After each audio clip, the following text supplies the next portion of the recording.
My name is Harper Winslow. I'm 26 years old, and the moment I saw my face staring back at me on a Times Square billboard, I couldn't breathe.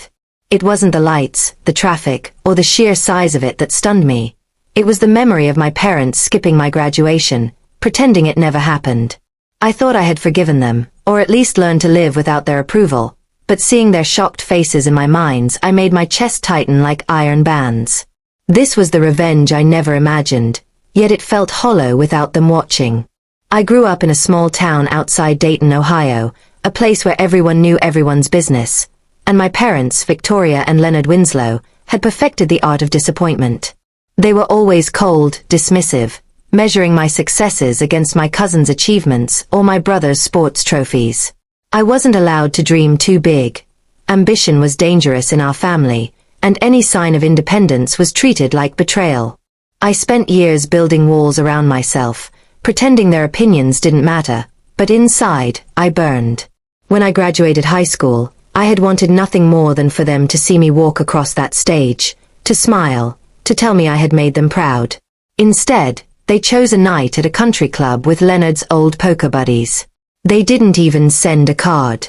My heart broke quietly, silently, in front of friends and teachers who thought my parents were just busy. I remember standing there in my cap and gown, the echoes of applause filling the gym while I felt invisible. That day, I swore I would make them regret underestimating me. College wasn't easier.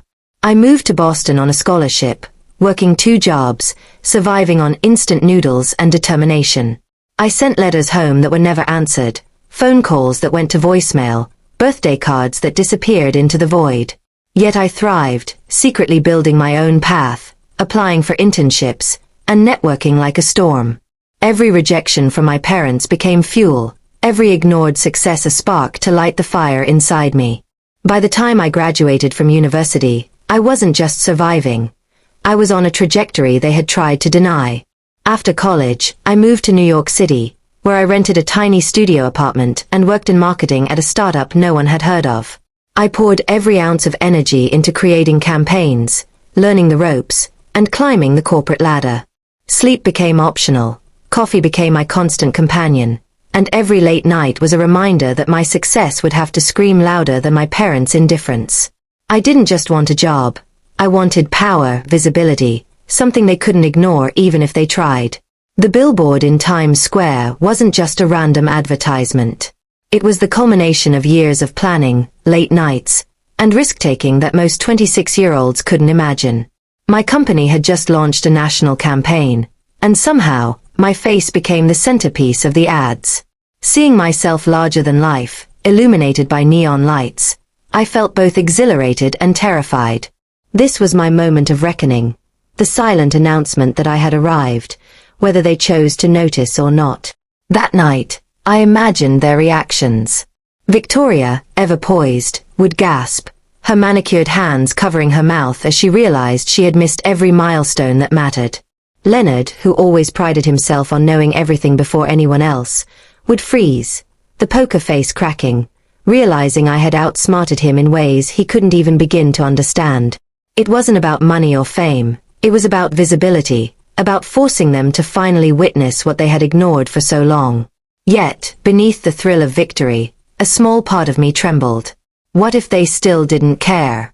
What if their indifference was so deep, so ingrained, that even a billboard screaming my name wouldn't shake them? I thought of the countless nights crying alone, the holidays spent pretending everything was fine, the whispered confessions to friends who became my surrogate family. I had fought so hard for this, and yet, the fear of continued rejection lingered like a shadow, even under the bright lights of Manhattan. I remember that evening, walking through Times Square, headphones in, heart racing, as people stopped to stare at the billboard.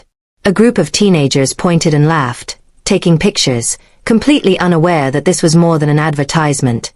It was a statement, a culmination of every ignored tear and silenced dream. My phone buzzed with texts from colleagues celebrating, but I ignored them, needing to feel the quiet tension of imagined confrontation, the invisible threads of revenge tightening around my family's complacency. And then, it happened. A call came through from an unknown number. I answered, expecting perhaps a media inquiry or a fan asking for an autograph. But it was my father.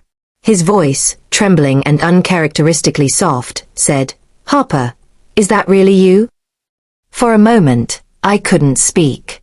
Every word I had rehearsed, every triumphant speech in my head, vanished. The shock in his voice mirrored the disbelief I had imagined, yet hearing it firsthand made my pulse hammer with a mixture of vindication and fear.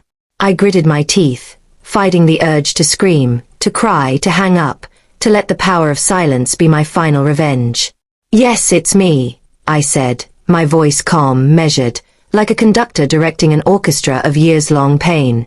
"It's been a long time since you bothered to check on me, Dad." There was a pause, heavy with all the words that had been left unsaid, all the milestones ignored, all the heartbreak endured. And in that silence, I realized that this was only the beginning of a story that would force them to reckon, that would make them understand that I was no longer a child to be overlooked. And just as I was about to hang up, Leonard whispered, barely audible, "We need to see you now." My heart skipped a beat, not from joy, but from anticipation. Something inside me knew that the next steps would change everything, that what I had built in secret for years was about to collide with the family that had abandoned me. And in that moment, as the neon lights flickered behind me, I knew the real story. The revenge, the confrontation, the reckoning was about to begin. If you want to follow every shocking twist and emotional showdown as Harper confronts her family and claims the respect she deserves, make sure to subscribe and hit the notification bell so you don't miss a single moment of this dramatic journey. The memory hit me like a punch in the gut as soon as I hung up with Dad. My parents had never seen me as a person, just an extension of their pride or their disappointment.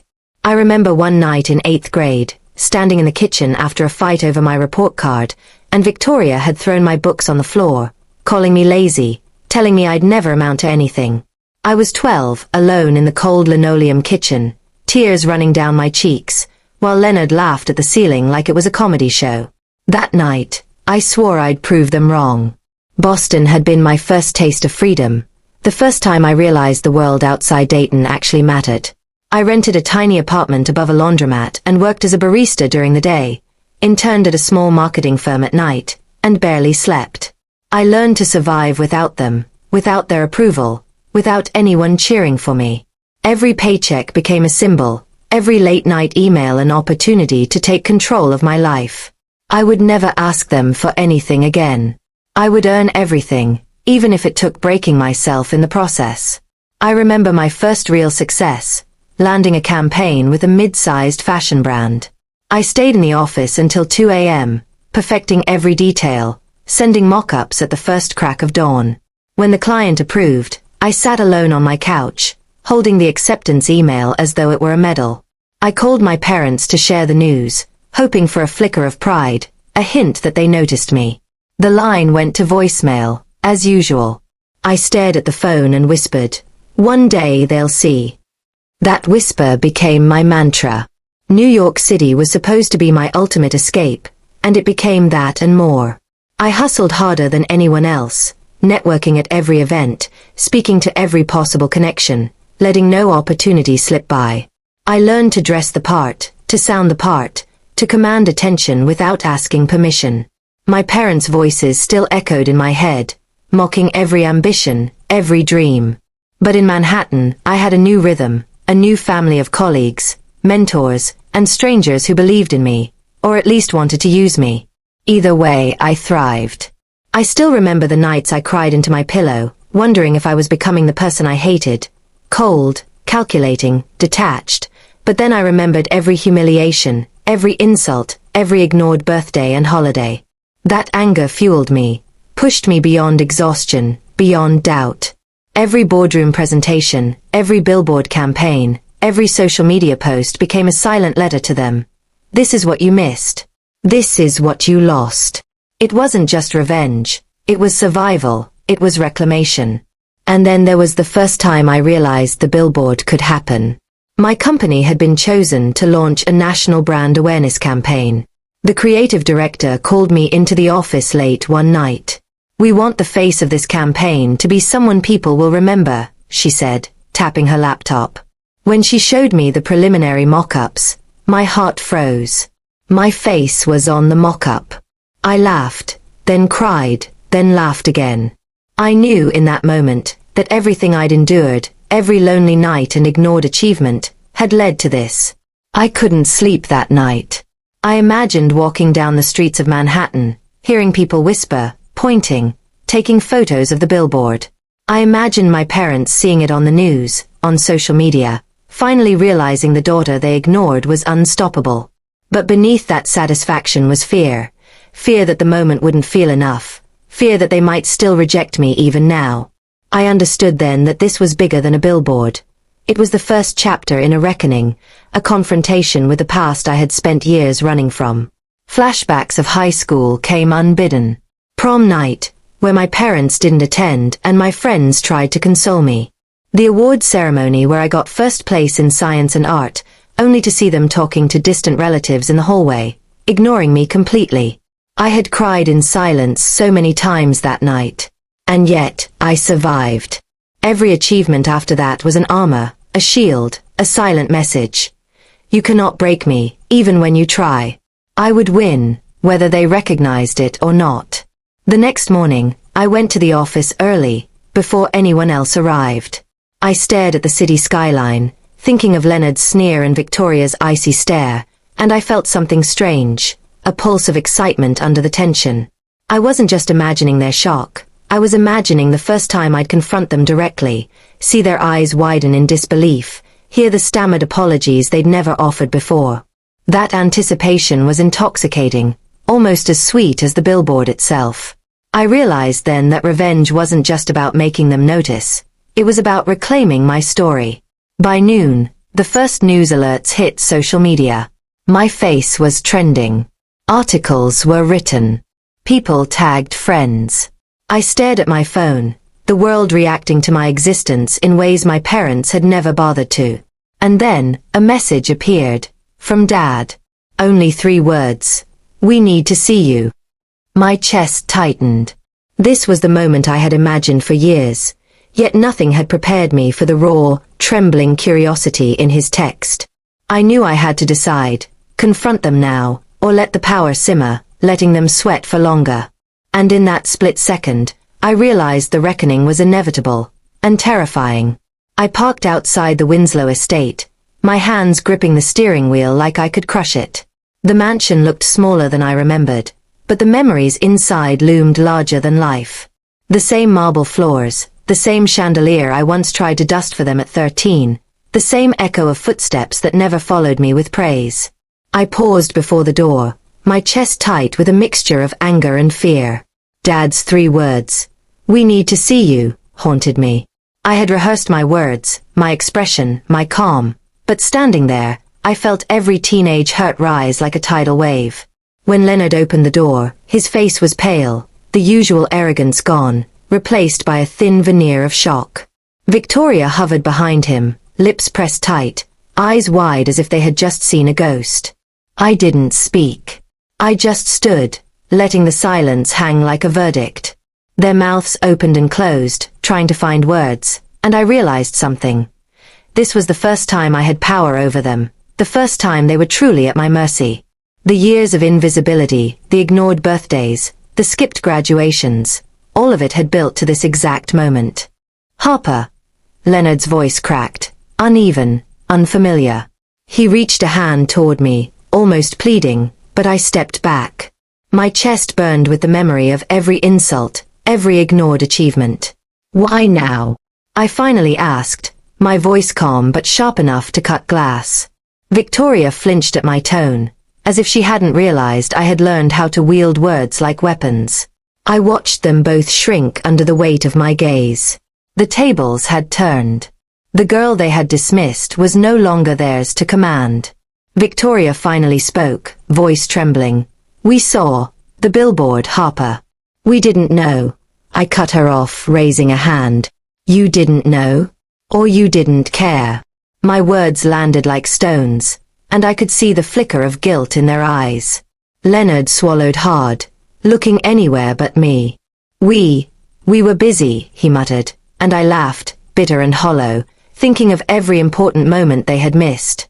My heart ached, but it was mixed with something sharper now. Anticipation, a hunger for justice that had nothing to do with money or fame. I moved into the living room, letting my gaze sweep across the trophies they had proudly displayed for my brother and cousin. The space felt familiar yet foreign, as though it belonged to someone else entirely. Every photograph, every meticulously placed book, mocked me silently. I realized then that my revenge wasn't about shaming them in public. It was about showing them, in the quietest, deadliest way, that I had survived without their approval, that I had built a life they could never control. The silence between us was heavier than any argument I could make. Dad's voice broke the quiet. "Harper, we want to make things right." I laughed, low and cold, letting the words hang like smoke. Make things right. You skipped every milestone, every accomplishment, every time I needed you. And now, a billboard makes it all better. Victoria's hands shook as she adjusted a vase, trying to appear busy, trying to escape the storm of my presence. I felt years of rage, heartbreak, and loneliness fuse into a single unshakable power. This wasn't a confrontation. It was a reckoning. I pulled out my phone and showed them pictures of my apartment, my promotions, my awards, the gala I had hosted last year that they had missed entirely. Their jaws dropped, eyes darting between images like they were trying to memorize every detail. "How did you?"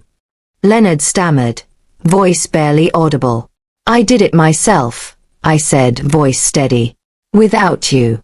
Without your permission. Without ever needing you to believe I could." Victoria's eyes filled with tears, but I didn't offer comfort. This was not about forgiveness. It was about acknowledgement, the recognition I had been denied my whole life. The tension in the room was unbearable, and yet electric. I remembered being 13, standing on the porch in the rain while they argued about a party I wasn't invited to. I remembered wishing I could disappear, wishing the world would recognize me even if they never did. And now, years later, I was that recognition. They were finally seeing me, really seeing me, for the first time, and it wasn't pretty. I didn't pity them. I didn't feel joy either. I felt the pure, intoxicating power of survival and victory. Victoria finally whispered, almost too softly to hear. "We were wrong. We didn't see you." My pulse quickened. This was the admission I had craved, yet it was incomplete, imperfect. I wanted more. I wanted them to understand that this billboard, this power, this moment, they had caused it all by ignoring me. I wasn't just a daughter who had been overlooked. I was a woman who had taken their neglect and turned it into dominance. Their apology felt too small, too late.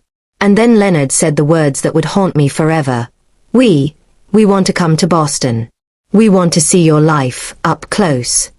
My stomach twisted.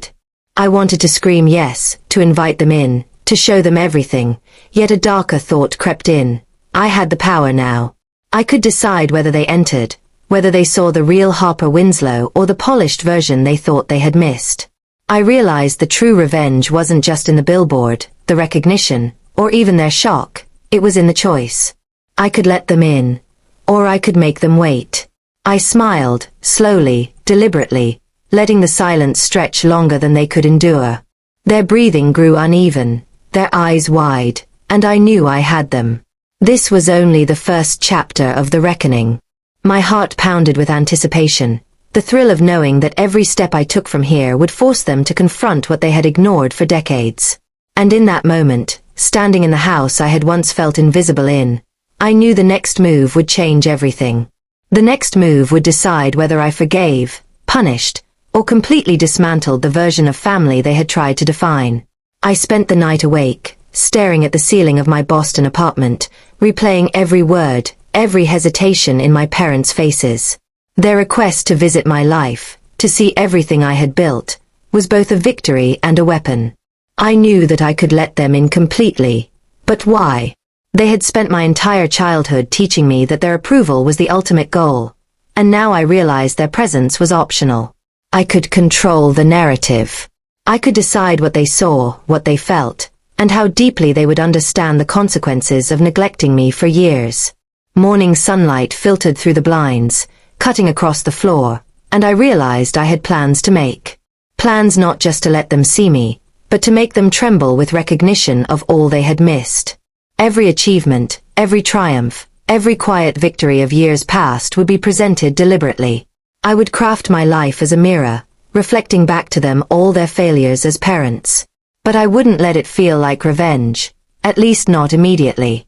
I wanted it to sting, slowly, like frostbite, until they realized what had truly slipped through their fingers. I started by sending a detailed itinerary for their visit, carefully curated to showcase the peaks of my life. Fine dining, meetings with influential colleagues, visits to my penthouse, a walk through the gallery where my first campaign had won awards. Everything was designed to impress and intimidate simultaneously. I smiled at the thought of Dad's smug confidence crumbling as he realized I had outpaced every expectation he had set for me.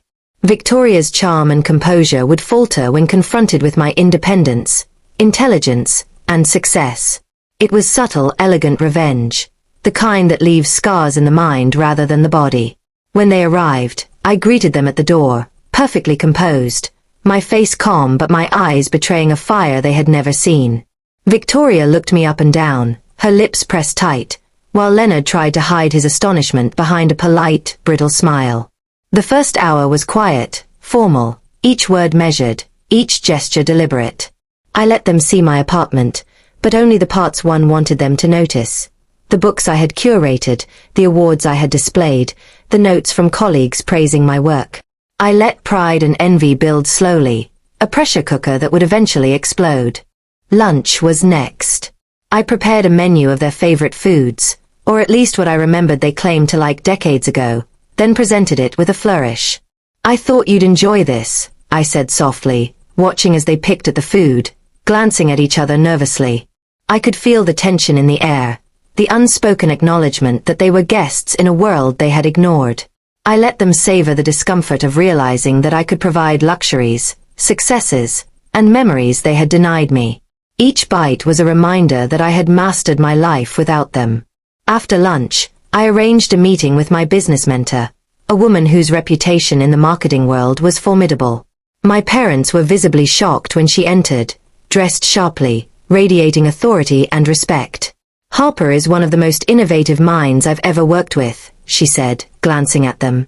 "And she's barely 26. Their mouths opened and closed, like fish gasping for air. I watched every flicker of disbelief, every subtle betrayal of the mask they wore.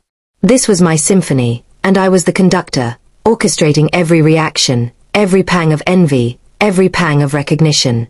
The evening came, and I led them to the gallery hosting my latest exhibit. Large canvases displayed images of campaigns I had directed, events I had organized, awards I had earned, all curated to impress, to intimidate, to humiliate them subtly. I could see Victoria's fingers trembling slightly as she touched the glass of a frame, as though she feared leaving fingerprints. Leonard's jaw was tight, eyes scanning everything, processing the reality of a daughter he had underestimated. I allowed them time to take it all in, silence filling the space like a dense fog, each tick of the clock amplifying the tension. Dinner followed at a rooftop restaurant, overlooking the city skyline. The lights reflected in their eyes, but I noticed the subtle cracks forming, the first signs of true recognition. I kept conversation light but pointed, letting anecdotes slip in that highlighted my achievements while reminding them of all the times they had failed to participate in my life. The subtle jabs were invisible to the untrained eye, but I could see the discomfort writhe across their faces. Every smile, every nod, was an acknowledgement that I was no longer a child, no longer someone they could dismiss. Later, I took them to my office, the place where the real work of my life happened. I introduced them to colleagues, let them see the respect I commanded, the authority I wielded. Victoria's gasp at the seamless operations, the teams working under my guidance, and the glowing appreciation of my peers, made her cover her mouth with her hand. Leonard looked pale, silent, his usual arrogance replaced by the realization that he had been outpaced by someone he had once deemed too weak to succeed. I felt a quiet satisfaction. I had made them witnesses to my world, but only on my terms.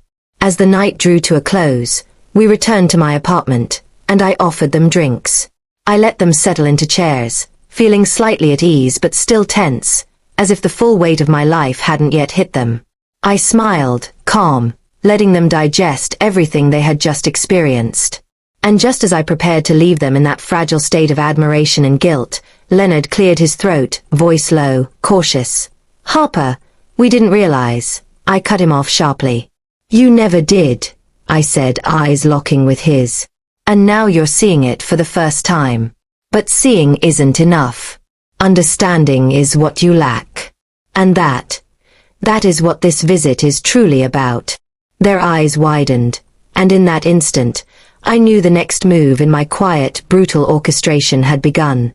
I watched my parents fidget in the apartment, their discomfort thick in the air, and I realized it was time to pull back the curtain on the past. I had built my life, yes, but the pain they caused, the betrayals, the neglect, the words that had cut deeper than any failure ever could, deserved acknowledgement. I called them to the living room, my voice calm but deliberate. "Sit," I said. They obeyed, hesitant, as if they weren't sure if I was inviting them to a lesson or a trap. I smiled quietly. In some ways, they were exactly where I wanted them, exposed and waiting. "Do you remember my 12th birthday?" I began, voice soft, almost nostalgic. Victoria flinched. "You didn't show up. You sent a card, half-hearted, signed it with a scroll. Leonard, you promised you'd bake me a cake." I waited for hours. I cried alone in my room, hiding under my blankets so no one could hear. My voice cracked slightly, not out of weakness but to remind them this was real. "Do you know how that feels? To hope for the smallest shred of love and see nothing." Their faces shifted. Guilt. Confusion. Denial. I walked to the window and pointed to the skyline, shimmering in the night. "All of this," I said, voice rising, "is what I've built without you. Every campaign, every award, every late night and early morning. It was because I refused to let your absence define me." Leonard looked away, swallowing hard. Victoria's hands shook as she touched the glass of the window, searching for comfort in a reflection that offered none. I continued, letting each word land with the weight it deserved, crafting a narrative they could not ignore. Then I brought up high school, the science fair where I had won first place. "You were at a charity gala," I said, voice steady. "You laughed at my excitement when I called home to tell you. You told me I was dramatic, that awards didn't matter, that other kids were more talented. And yet, every day, I held on to the dream you laughed at. Every rejection, every insult. It fueled me." Their eyes widened, but I knew their shock wasn't for my success. It was for the realization that their cruelty had consequences beyond their control. I told them about college, the nights I spent working 2 jobs, the scholarship applications I submitted alone, the apartments I rented, the meals I ate cold because I couldn't afford heating. "Do you know how it feels to live invisible?" I asked, letting the silence linger. "To have your parents ignore every milestone, every achievement, every plea for attention or guidance." Victoria's lips trembled. Leonard's hands tightened into fists. They were listening now, truly listening, and the power balance had shifted irrevocably. Then I shifted the focus. "Do you remember the time I asked you for help with my business plan?" I asked, voice low, cutting. "You said it was pointless. That I'd never succeed. That I was wasting your time and mine." "Well," I said, letting a small, bitter smile creep onto my face. "Look at me now. The billboard, the campaigns, the respect I command. You wanted me to fail, and I turned your doubt into fuel. You gave me the fire, and now I'm burning bright." I let the pause stretch, letting them feel the sting of their own neglect. I brought out photo albums, carefully chosen, filled with reminders of the life I had lived apart from them. Pictures of award ceremonies, gala events, trips abroad, even quiet moments of self-celebration. "Every image, every memory, is proof that I didn't need you," I said, voice calm but sharp. "And yet here you are, asking to see it, as if this can undo decades of neglect. Do you understand? You don't get to take back the years you lost." Their expressions shifted again, disbelief mixing with shame. I watched as Victoria's eyes welled with tears. Leonard's jaw tightened. We didn't know how much pain we caused," Victoria whispered, almost inaudibly. I laughed softly, a sound without humor, heavy with truth. "You didn't know? Or you didn't care?" "There's a difference," I said, letting each syllable hit. The apartment felt smaller, the air denser, every word a brick in the walls of reckoning I had built around them. This wasn't just confrontation. This was education, punishment, and revelation all in one. Then I pulled out a box I had kept hidden, letters I had written but never sent, drafts of confrontations, journal entries chronicling every betrayal and heartbreak. "These are the words I never gave you when I was a child," I said, setting the box on the table. "Every tear, every scream, every night I prayed for your attention. It's all here. And now, you can read it, or not. But know this, it's part of your legacy as parents, and part of mine as someone who survived it." The weight of the box felt symbolic, tangible, like a judge's gavel waiting to fall. Finally, I let them sit in silence, the room heavy with emotion. "I could forgive you," I said softly, "but that would be my choice, not yours. Right now, I choose recognition, not reconciliation. I want you to feel what it's like to be powerless in the presence of someone you underestimated. To watch your child, your daughter, rise beyond the limits you set for her. You are witnessing the result of neglect, and I hope you understand its magnitude." Their faces were pale, the first real comprehension of the damage they had done settling over them like a fog. And just as I thought the moment had reached its peak, Leonard spoke, voice low and urgent. "Harper, we need more than this. We need to fix things. You deserve—" I cut him off, stepping closer, letting my eyes lock with his. "Fix. You cannot fix the past. You can only witness what you lost." A shiver ran through both of them. They had thought this visit would be a reunion, an apology. Instead, it had become a reckoning. And as I stood there, victorious yet vulnerable, I realized the next step, the true climax of revenge, was about to begin.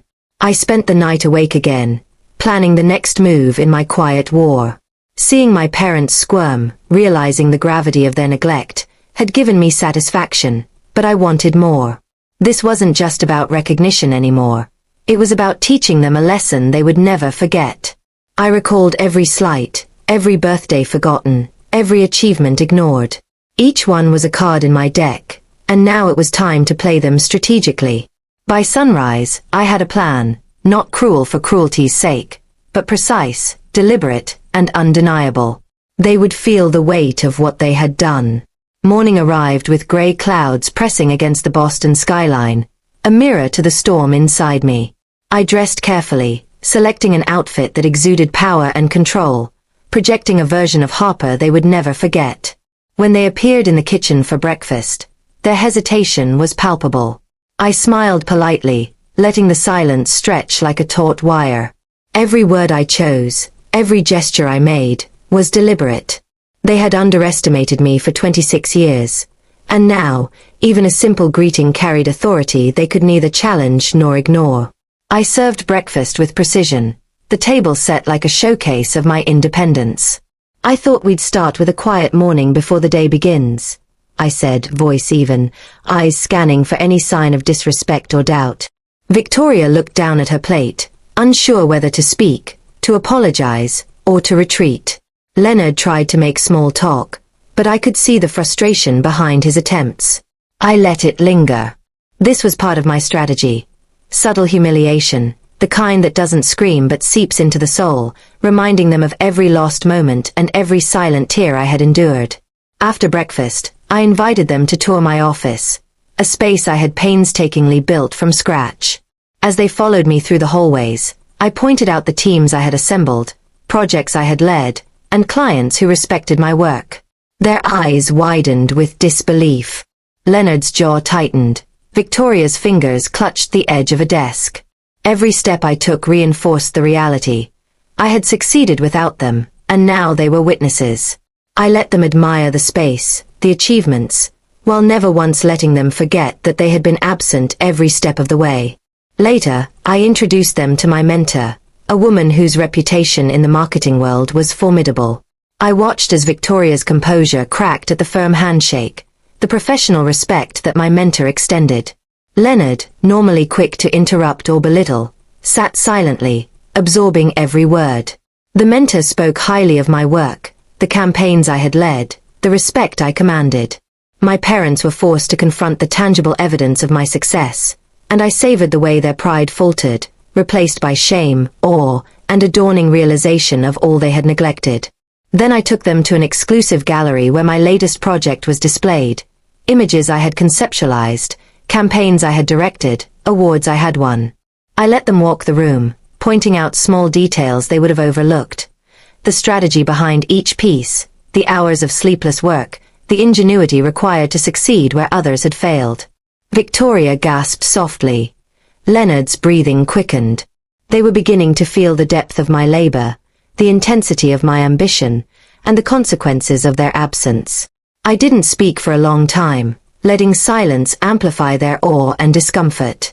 Evening fell, and I led them to a rooftop restaurant overlooking the city, where lights reflected like stars in their wide, astonished eyes. I let conversation drift, subtly highlighting moments of my independence, my intelligence, my achievements, while reminding them, in ways they could not deny, that they had been absent. Every glance, every gesture, every mention of past success was a calculated strike, a reminder that their neglect had consequences. The balance had shifted completely. They were guests in a world they had abandoned, and I was the one in control. After dinner, I guided them to my apartment library, a curated collection of books and personal achievements. I let them wander, letting their eyes linger on awards, letters of recommendation, and campaign reports. Each document, each photograph, was a testament to what I had achieved alone. Victoria's lips trembled as she read a note from a colleague praising my leadership. Leonard's eyes widened at a framed campaign feature in a major magazine. I allowed them to absorb every detail, feeling the quiet power of their realization that they had been left behind in every way that truly mattered. Finally, I brought out a folder of letters I had written but never sent. Confrontations, pleas, reflections on their neglect, written in my younger voice, raw and unfiltered. These, I said softly, are the words I never shared when I needed you most. Now you can see them, if you wish. Or not. Either way, they are your legacy as parents and mine as someone who survived. The silence was deafening. My parents exchanged glances, the weight of decades pressing down, and I felt a pulse of satisfaction. This was the culmination of years of quiet revenge. Just as I was about to step back, Leonard spoke, voice trembling. Harper, you've built something incredible. We don't know what to say. I smiled, calm and deliberate. You don't need to say anything, I replied. You only need to see, to witness, to understand. And perhaps, finally, to feel the weight of the years you ignored me. Victoria's eyes glistened with tears. Leonard's expression was unreadable. And in that moment, I realized the final phase of my plan was about to begin. The part where their understanding would meet the truth, and the consequences of their neglect would hit harder than any words ever could. I watched my parents sit silently, the weight of the day pressing down like a storm. Their faces were pale, eyes darting to every corner of my apartment, every artifact of my success, yet not daring to meet mine directly. I let them stew in that quiet tension, letting the silence do what my words never could, make them feel the emptiness they had created. I knew this was the moment where control fully shifted. I had set the stage, and now it was time to pull back the curtain on the truth they had tried so hard to ignore for decades. I leaned forward, voice calm but edged with intensity. Do you remember when I was 13, the science fair? I asked. Victoria flinched. Leonard's hand tightened into a fist. You told me my project was pointless, that I wasn't talented, that other kids were better. I stood there, holding my poster, tears threatening to spill, and you walked away. That moment was more than disappointment. It was a signal. You showed me that my achievements didn't matter. And I took that signal, stored it, and built myself from it. Their eyes widened, the weight of memory hitting them like a hammer. I walked to the window, pointing to the skyline. All of this, I said. Every award, every campaign, every late night, every morning I woke up knowing I was alone. You missed it. Every achievement was mine, and every step you ignored was a choice. You chose absence. You chose neglect. And now, for the first time, you see it. You witness it. But seeing isn't enough. Do you understand? Victoria's lips quivered. Leonard's throat worked as he swallowed. The words weren't accusations. They were truths they had ignored, delivered like a final verdict. I pulled out the letters I had written as a teenager, each one chronicling the pain, the pleading, the longing for acknowledgement. These, I said, placing the folder on the table, are my younger self's words to you. Letters I never sent because I knew they wouldn't reach you, wouldn't matter. Now you can read them. You can absorb the rejection, the despair, the hope you denied. Or you can leave them here, like you left me. The choice is yours. But know this. This is what neglect looks like. I let the silence stretch, thick and heavy, like a noose tightening.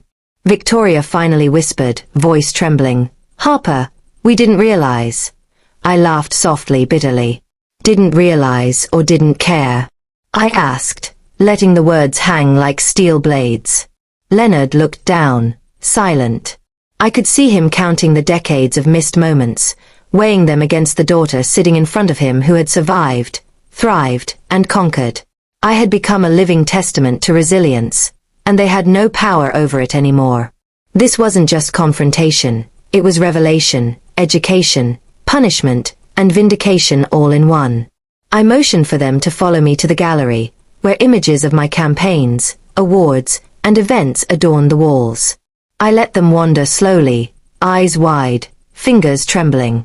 Every frame, every plaque, every photograph was a reminder of what they had ignored, and now they were forced to witness it firsthand. Victoria gasped softly at a framed magazine feature. Leonard ran a hand over a plaque, disbelief etched across his face. I let them absorb every detail, every reminder, until the room felt suffocating with the weight of their failure. Then I took them to the rooftop, overlooking the city lights. I stood at the edge, letting the wind whip around us, and said softly, "This is the life I built while you were absent. Every triumph, every accolade, every step I took alone. And now, you are witnessing it. You are finally seeing the consequences of your neglect, the reality of a daughter who thrived without your approval. Do you feel it? The absence you left behind? The power you forfeited?" Leonard and Victoria were silent, the city lights reflecting in their eyes like fragments of a truth they had tried to deny. I led them to dinner afterward, an intimate table with subtle reminders of independence. My carefully chosen decor, menus highlighting my culinary achievements, subtle nods to my success. Conversation was polite, but tension vibrated under every word. I slipped in anecdotes highlighting their absence, the impact of their neglect, and the resilience I had forged. Each story landed like a stone, breaking their composure a little more with every sentence. I watched Victoria's fingers fidget with a napkin, Leonard's jaw tighten, and knew the lesson was sinking in, the reckoning had reached them. Afterward, I invited them to my office, the hub of my professional life. I introduced them to colleagues, let them witness the respect I commanded, and the authority I wielded. Victoria's breath hitched at the seamless operation, Leonard's eyes widened at my interactions, and both of them struggled to find words. I let them absorb the magnitude of my achievements, feeling the quiet satisfaction of watching them confront the reality they had ignored. This was my carefully orchestrated crescendo, the moment where they realized the daughter they underestimated had become unstoppable. Finally, I stepped back, letting the silence settle over the room like a judgment. "You have witnessed the result of your choices," I said softly. "You have seen what absence, neglect, and dismissal create. I am the daughter you ignored, the woman you failed to nurture, and the person you cannot control. Your legacy as parents is intertwined with my success, my survival, and my recognition. This is not forgiveness. This is truth. And the next phase is your reckoning. Are you ready for it?"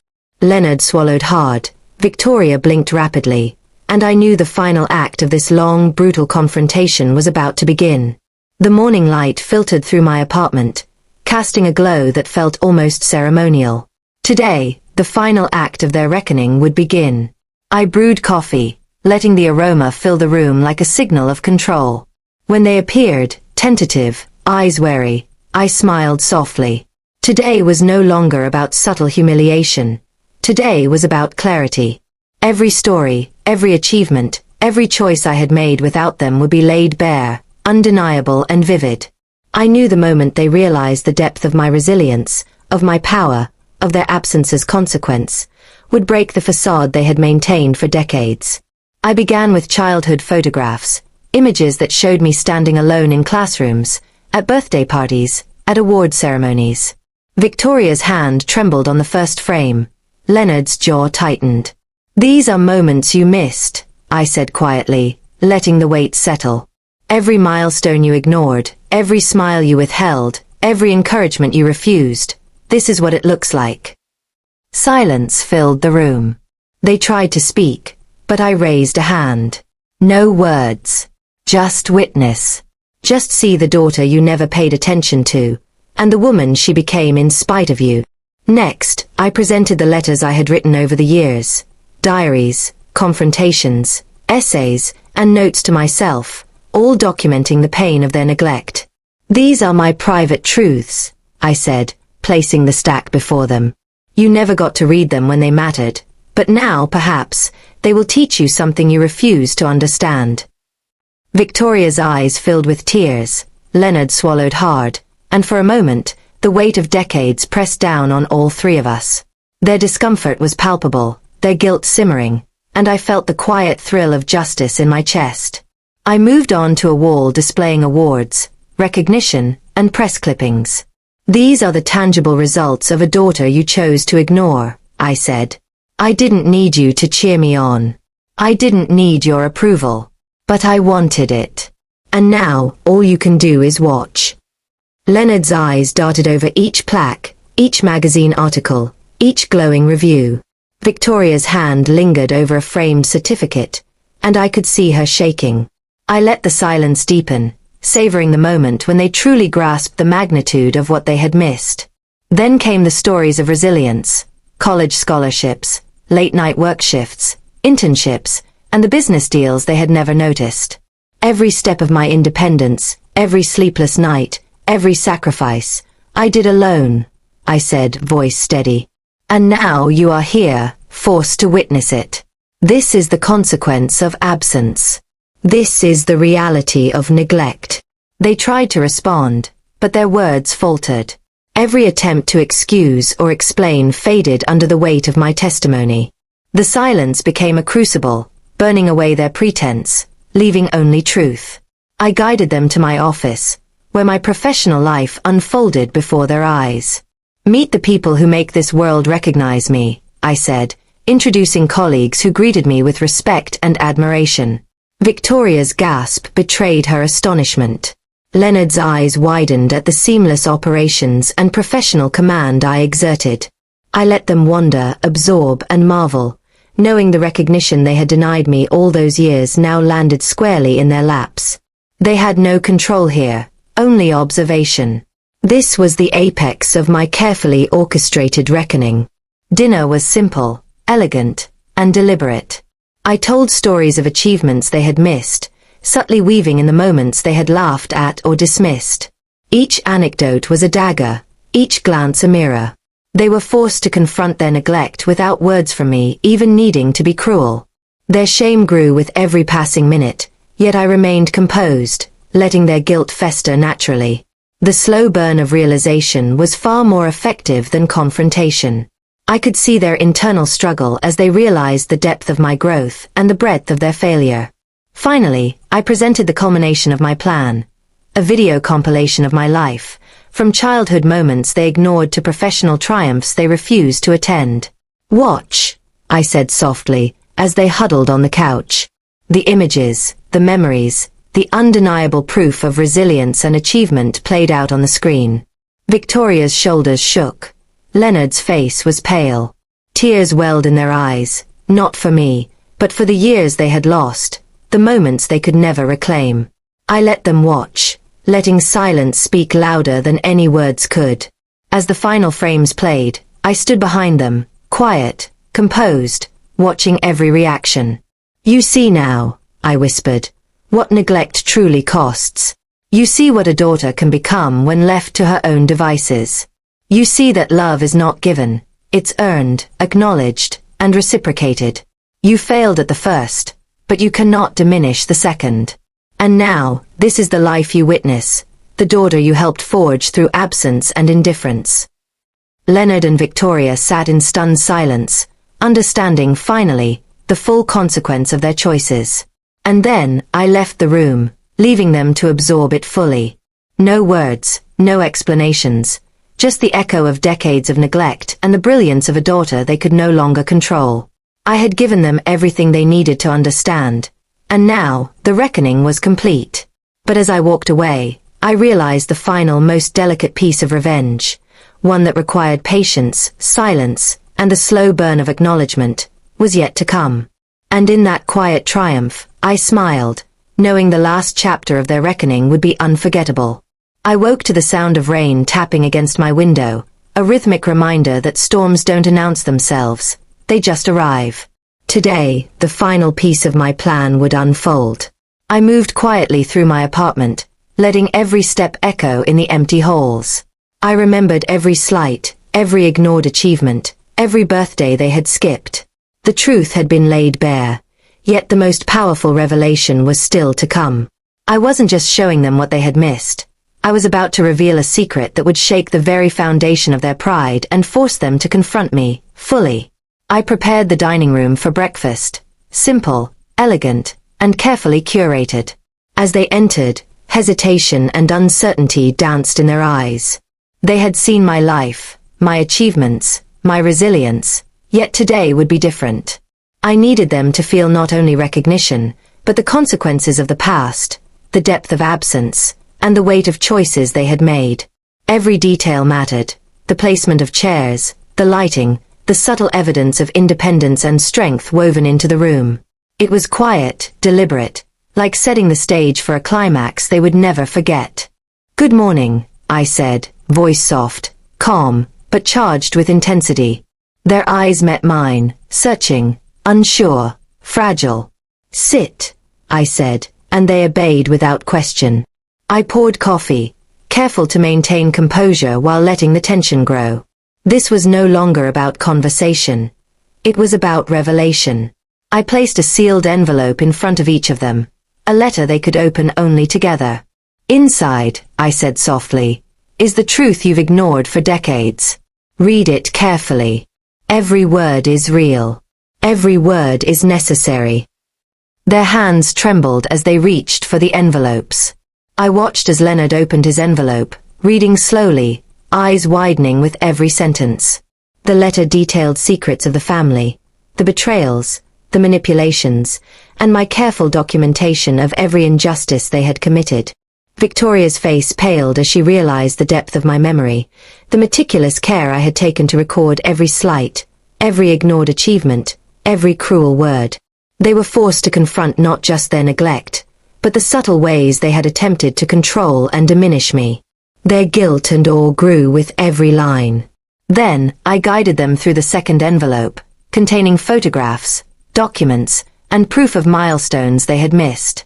Childhood recitals, forgotten awards, academic triumphs, and professional breakthroughs, all arranged meticulously. "These are the moments you refused to honor," I said quietly. "These are the moments that shaped me while you remained absent." Leonard's hands shook. Victoria's lips quivered. Every image was a dagger, every document a mirror reflecting decades of absence. I let them absorb the weight of their choices, savoring the slow realization that their inattention had consequences beyond their imagination. Next, I revealed the final layer, a private recording of my voice as a child, recounting moments of hurt, longing, and hope.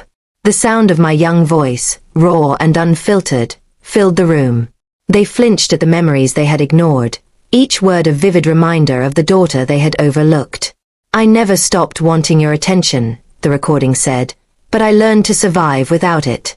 I learned to thrive. And now you are witnessing it. The silence was suffocating. They could not speak, could not explain, could only feel the weight of every decade of neglect. I watched their reactions carefully. Leonard's eyes glistened with unshed tears. Victoria's breathing was shallow, every movement betraying guilt and awe. They had expected apologies, explanations, perhaps even excuses, but instead, they were confronted with evidence, with proof, and with the reality of a daughter who had grown beyond their influence. I let them sit with it, the quiet power of my revelations sinking deep. This was the true apex of my plan, forcing recognition without needing to argue, to demand, or to fight. Then I spoke, voice calm, deliberate. Do you understand now? Not only what you missed, but the full impact of your choices? The years you ignored, the moments you dismissed, the love you withheld? All of it is here, undeniable, unalterable. And now, the daughter you thought you controlled stands before you, free, powerful, and unbroken. Do you understand the consequence? Victoria nodded slowly, tears spilling down her cheeks. Leonard swallowed hard, silent. They had witnessed, absorbed, and finally comprehended the scale of their neglect. I leaned back, letting my presence dominate the room, subtle but undeniable. This is not forgiveness, I said softly, letting each word resonate. This is recognition. This is reality. You cannot erase what you ignored. You cannot undo the past. But you can witness the result. And the result is me. Their silence was absolute. Every breath they took seemed to carry the weight of decades. They were trapped in the truth I had crafted, a truth undeniable, overwhelming, and final. Finally, I left the room, letting the envelopes, photographs, and recordings speak for themselves. I didn't need to watch their reactions anymore. I had achieved the apex of my plan. They were fully confronted with the consequences of their neglect, forced to understand my resilience and power. As I walked to my window and looked out over the city, I felt a quiet, profound satisfaction. The storm of reckoning had reached its peak. And tomorrow, the final chapter, would bring closure, revelation, and the shocking twist that would cement their understanding forever. The morning was quiet, almost sacred. I stood at the window, watching the city stretch out before me, reflecting on the storm I had orchestrated over the last few days. Today, everything would reach its final crescendo. Leonard and Victoria were still processing the revelations, their silence heavy with guilt, awe, and disbelief. I knew that today, for the first time, they would truly understand the life they had ignored, the daughter they had underestimated, and the consequences of decades of neglect. This was the final act, the conclusion of the reckoning I had carefully crafted. I called them to the living room, my voice calm but firm. "Sit," I said, and they obeyed immediately. Their faces were pale, the tension thick. I placed a sealed envelope in front of each of them, slightly larger than the last, containing documents, photographs, and videos they had not yet seen. "Inside this," I said, "is the truth you've refused to see. Read carefully, understand fully, and know that this is the last gift I will give you, clarity." They exchanged nervous glances but did as instructed, hands trembling. As they opened the envelopes, I began speaking softly, narrating the significance of each item. Childhood milestones, letters I had never sent, moments they had missed, they poured out in vivid, undeniable clarity. Victoria's lips quivered, tears threatening to spill. Leonard's face was pale, jaw tight, hands shaking. Each image, each word, each recording I had preserved hit them like a wave. For decades, they had ignored me. Now they were forced to witness the full scope of my life, every triumph built without their guidance or support. Then came the final revelation. I handed them a single photograph of a young girl in a graduation gown, holding a tiny diploma from my middle school. "Do you know what this is?" I asked, voice low, deliberate. "This is the moment you skipped. My graduation. The first time I realized that you would not be there for the milestones that mattered most." Their eyes widened, guilt washing over them. But, I continued, a faint smile tugging at my lips, you are seeing the final proof now. The billboard, the campaigns, the recognition. You see what you missed, and you see what I became. I played a video on the TV, showing my face illuminated on the massive billboard downtown, my name celebrated, my success undeniable. Leonard and Victoria gasped simultaneously. The magnitude of it struck them. Years of absence could not erase the brilliance of a daughter who had thrived in spite of them. Their silence was deafening, broken only by the occasional inhale of shock and awe. I let it linger, letting them absorb the emotional weight, letting the truth resonate fully. This was more than revenge. It was recognition, undeniable and absolute. Then I spoke the words I had practiced for months, carefully measured, deliberate. You cannot undo the past. You cannot reclaim the years you missed. But you can witness the result. This is the daughter you neglected, the woman you underestimated, and the life you ignored. Every ache, every disappointment, every moment of loneliness I endured has been transformed into this. Resilience, independence, and brilliance. I am the living proof that absence does not define success, and neglect cannot erase determination. My parents' faces were pale, eyes glistening, silent and broken. I handed them a second envelope, containing letters I had written in secret over the years, pleas for guidance, confessions of hurt, and reflections on their absence. These are my words, I said softly. Letters you never received, because you chose not to care. You can read them now if you wish, but understand, they are mine. I am no longer the child who needed approval. I am the woman who built herself despite it all. Victoria sobbed quietly. Leonard blinked rapidly, overwhelmed. They were finally forced to reckon with the full magnitude of their failures as parents. The final act of my reckoning came quietly. I led them to the rooftop, overlooking the city skyline. The lights shimmered like stars, reflecting their awe, their shame, and the undeniable reality of my success. This, I said softly, is the world I built while you were absent. Every achievement, every moment of joy, every triumph, I built alone. And now you are witnessing it. Understand it fully. Feel it. Let it sink into every fiber of your being. This is the result of your neglect, and the undeniable truth of the daughter you underestimated. They nodded, pale, silent, absorbing the weight of every word. I stepped back, letting the silence stretch, powerful and unbroken. I forgive, I whispered finally, voice soft, deliberate. Not because you earned it, but because I have outgrown the need to carry your absence as a burden. Today, you witness my life, my triumph, and my resilience. Remember it, learn from it, and never forget the daughter you failed to support. That is the lesson you carry forward.